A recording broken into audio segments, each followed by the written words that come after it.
voyages gave us a delightful foretaste of what was to come. We did them both one afternoon, and were at the hangars at 5 o'clock on the following morning, ready to make an early start. A fresh wind was blowing from the northeast, but the brevet moniteur, who went up for a short flight to try the air, came back with the information that it was quite calm at 2,500 feet. We might start, he said, as soon as we liked. Drew, in his joy, embraced the old woman who kept a coffee stall at the hangars, while I danced a one-step with the mechanician. Neither of them was surprised at this procedure. They were accustomed to such emotional outbursts on the part of aviators, who, by the very nature of their calling, were always in the depths of despair or on the furthest jutting peak of some mountain of delight. Our departure had been delayed day after day for more than a week because of the weather. We were so eager to start that we would willingly have gone off in a blizzard. During the week of waiting, we had studied our map until we knew the location of every important road and railroad, every forest, river, canal, and creek within a radius of 100 kilometers.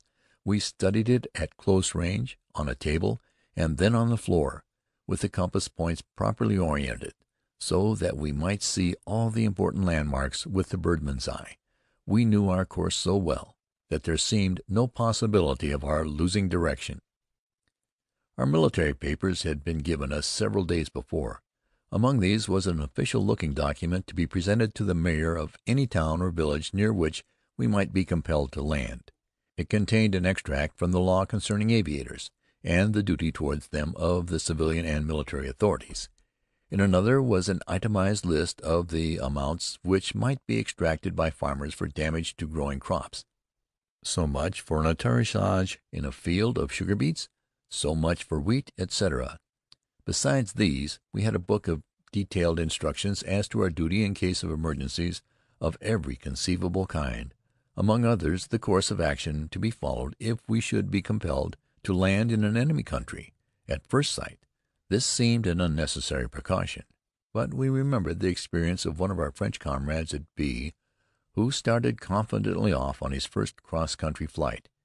He lost his way and did not realize how far astray he had gone until he found himself under fire from German anti-aircraft batteries on the Belgian front. The most interesting paper of all was our ordre de service, the text of which was as follows: "It is commanded that the bearer of this order report himself at the cities of C and R by the route of air, flying an avion Calderon, and leaving the École Militaire d'Aviation at A on the 21st of April, 1917, without passenger on board. Signed, Le Commandant, Captain d'École, Capitaine B." We read this with feelings which must have been nearly akin to those of Columbus on a memorable day in 1492, when he received his clearance papers from Cadiz by the route of the air. How the imagination lingered over that phrase! We had the better of Columbus there, although we had to admit that there was more glamour in the hazard of his adventure and the uncertainty of his destination. Drew was ready first. I helped him into his fur-lined combination and strapped him to his seat.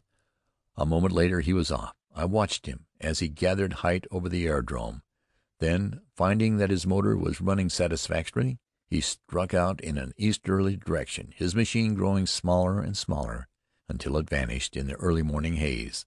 I followed immediately afterward, and had a busy 10 minutes, being buffeted this way and that, until, as the brevet moniteur had foretold, I reached quiet air at 2,500 feet. This was my first experience in passing from one air current to another. It was a unique one, for I was still a little incredulous. I had not entirely lost my old boyhood belief that the wind went all the way up. I passed over the old cathedral town of B at 1,500 meters. Many a pleasant afternoon had we spent walking through its narrow, crooked streets, or lounging on the banks of the canal. The cathedral, too, was a favorite haunt. I loved the fine spaciousness of it. Looking down on it now, it seemed no larger than a toy cathedral in a toy town, such as one sees in the shops of Paris. The streets were empty, for it was not yet 7 o'clock. Strips of shadow crossed them where taller roofs cut off the sunshine. A toy train, which I could have put nicely into my fountain pen case, was pulling into a station no larger than a wren's house. The Greeks called their gods derisive. No doubt they realized how small they looked to them, and how insignificant this little world of affairs must have appeared from high Olympus. There was a road, a fine straight thoroughfare, converging from the left. It led almost due southwest. This was my route to sea. I followed it, climbing steadily until I was at 2,000 meters. I had never flown so high before. Over a mile, I thought. It seemed a tremendous altitude. I could see scores of villages and fine old chateaux, and great stretches of forest, and miles upon miles of open country in checkered patterns, just beginning to show the first fresh green of the early spring crops. It looked like a world planned and laid out by the best of Santa Clauses for the eternal delight of all good children. And for untold generations only the birds have had the privilege of seeing and enjoying it from the wing. Small wonder that they sing. As for non-musical birds, well, they all sing after a fashion, and there is no doubt that crows, at least, are extremely jealous of their prerogative of flight. My biplane was flying itself. I had nothing to do other than to give occasional attention to the revolution counter, altimeter, and speed dial. The motor was running with perfect regularity. The propeller was turning over at 1,200 revolutions per minute without the slightest fluctuation. Flying is the simplest thing in the world, I thought. Why doesn't everyone travel by route of the air? If people knew the joy of it, the exhilaration of it, aviation schools would be overwhelmed with applicants. Biplanes of the Farman and Weisen type would make excellent family cars, quite safe for women to drive. Mothers, busy with household affairs, could tell their children to run out and fly a Caudron such as I was driving, and feel not the slightest anxiety about them. I remember an imaginative drawing I had once seen of aerial activity in 1950. Even house pets were granted the privilege of traveling by the air route. The artist was not far wrong except in his date. He should have put it at 1925. On a fine April morning there seemed no limit to the realization of such interesting possibilities. I had no more than started my southwest course, as it seemed to me, when I saw the spires of the red-roofed houses of C, and a kilometer or so from the outskirts, the barracks and hangars of the aviation school where I was to make the first landing. I reduced the gas, and, with the motor purring gently, began a long, gradual descent. It was interesting to watch the change in the appearance of the country beneath me as I lost height. Checkerboard patterns of brown and green grew larger and larger. Shining threads of silver became rivers and canals. Tiny green shrubs became trees. Individual aspects of houses emerged. Soon I could see people going about the streets, and laundry maids hanging out the family washing in the back gardens. I even came low enough to witness a minor household tragedy. A mother vigorously spanking a small boy. Hearing the whir of my motor, she stopped in the midst of the process, whereupon the youngster very naturally took advantage of his opportunity to cut and run for it. Drew doubted my veracity when I told him about this.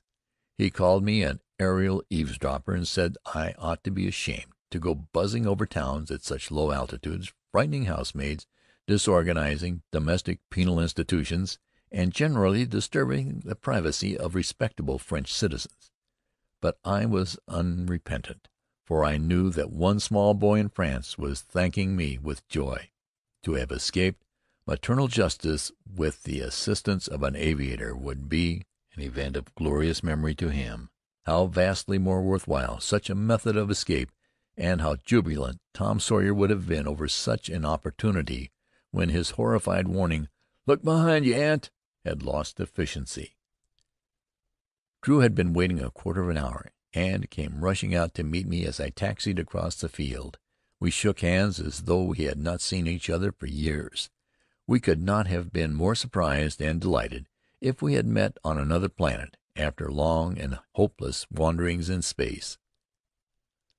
While I superintended the replenishing of my fuel and oil tanks, he walked excitedly up and down in front of the hangars. He was an odd looking sight in his flying clothes, with a pair of